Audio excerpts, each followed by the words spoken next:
today I'm talking about 3 Steve Martin dramas from the 90s.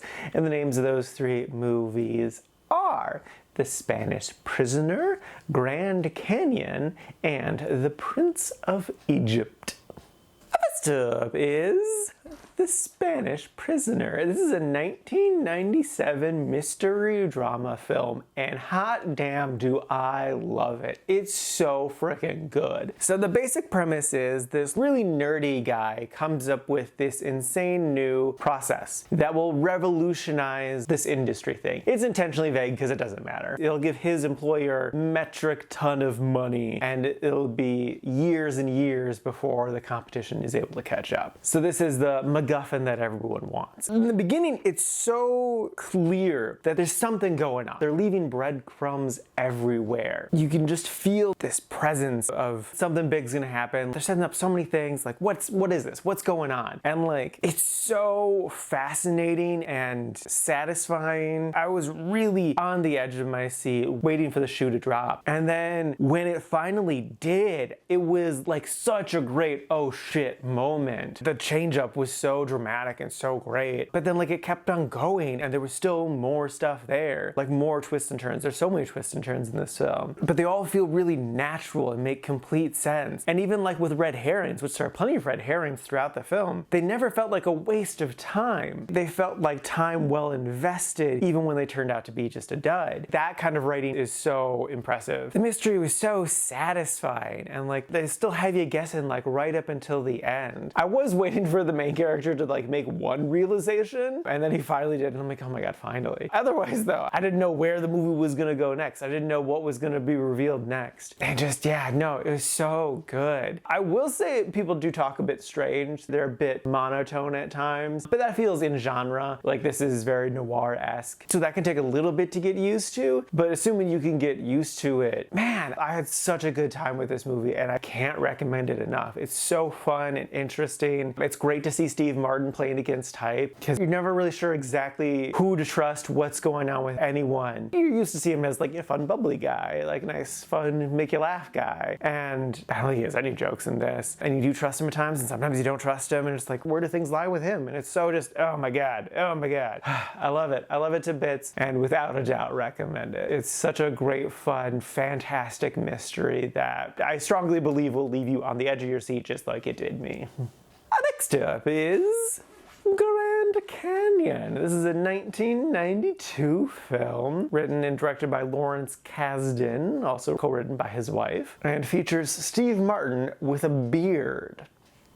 Look at that. You know, I kind of assumed it would be white, but like it's still just crazy to see him with a white beard. It also features Danny Glover, Kevin Kline, Marion McDonald, Mary Louise Parker, Alfie Woodard, probably a couple other people we might recognize. And the basic premise is it's about a group of people living in Los Angeles, really just musing about what it means to be alive in modern Los Angeles. It's so hardcore, just a boomer movie, just like boomers like being like, kids these days type of stuff. What's the world coming to? They literally say at least one of those. That being said, I still enjoyed it a good solid amount. It was an interesting story. It just kind of exists. I don't know if there's really a plot. I mean, like stuff does happen, time progresses, and people's lives change. There's definitely character arcs, because like Kevin Kline's character definitely has a journey. Mary McDonald has a journey. You see friendships bloom and life decisions being made. We're trying to figure out just what is life? How do I want to live life now in this point in time? What it means to be a person. And yeah, it was definitely enjoyable. I thought it was interesting. I definitely could not relate to the characters really, besides Mary Louise Parker's character. I mean, I'm closest in age to her out of all of these characters, and her thing is about like being hopelessly in love, and I'm like, well, I can relate to that. Loving someone who doesn't love you back. Like, okay,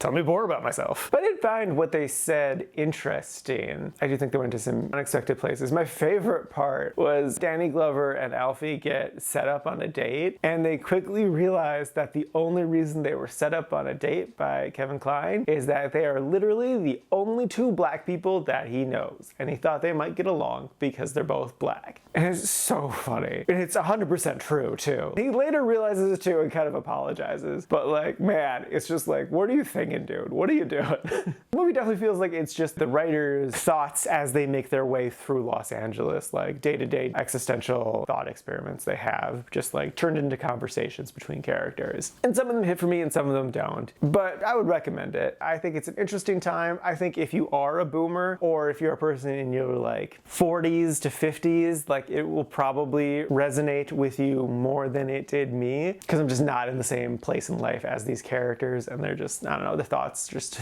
are a bit far away from me, but I definitely still found it interesting. So yeah, no, it's a good film, worth checking out, but maybe wait till you're midlife or older to give it a watch for it to really connect to you.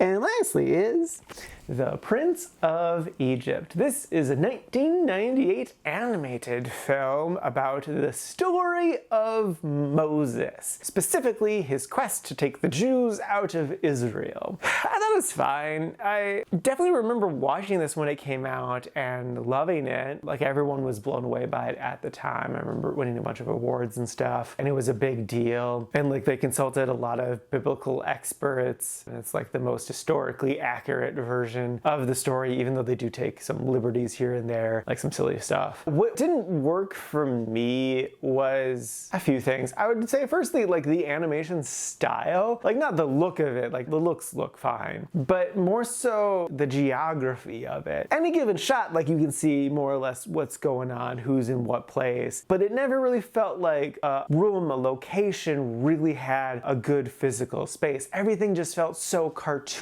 and fluid. Like a great example would be one of the first sequences of the film is Moses and his brother having a chariot race through town. And it's like these chariots just do such silly cartoony things. Like suddenly one will just be up on a roof and it's like, how the hell did he get up there? And then like they'll fly down a thing and it's like, this would break everything. This would kill these horses. They like destroy a bunch of stuff too. And it's like, you just killed a bunch of people, but it's a cartoon, so you didn't. It's just too fluid and loose. The story itself was definitely interesting. I know it, of course. And it was interesting to see how they interpreted certain moments. It did really feel like God just gave him a magic staff and just all of his powers is just the magic staff, and there's nothing really innately important about Moses. It's just like whoever has the staff can do the things. But that's neither here nor there. I will say I did like whenever they did magical stuff, miracles and whatnot, those were always interesting. That's one of my favorite aspects of the Bible is when it gets into like the supernaturally stuff, like the story of Jesus. I love all of his miracles. I'm like, ooh, this is so cool. And whenever I see interpretations, those are like the moments that I'm looking for to see like, how do they either try to ground these moments or how do they like push them into something more supernatural like. I also like the performances of the voice cast. I think everyone definitely did a good job, especially Sir Patrick Stewart. He plays one of the pharaohs. That being said, it did feel a little weird that this is like a star-studded cast of all white people playing a bunch of Middle Eastern people. I get why they did it, but like,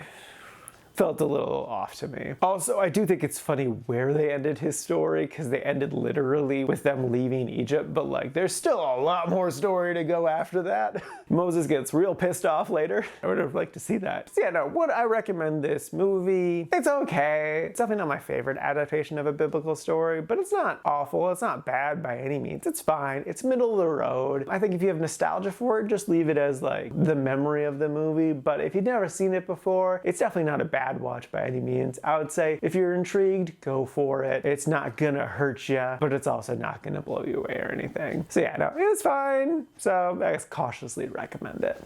Alrighty, now for today's rankings. First up, we got The Spanish Prisoner sitting number 4 in the really like section. And then after that is Grand Canyon sitting number 18 in the quite like section. And then bringing up the rear is The Prince of Egypt sitting at number 32 in the liked section. And this is out of a total of 39 old movies so far this year.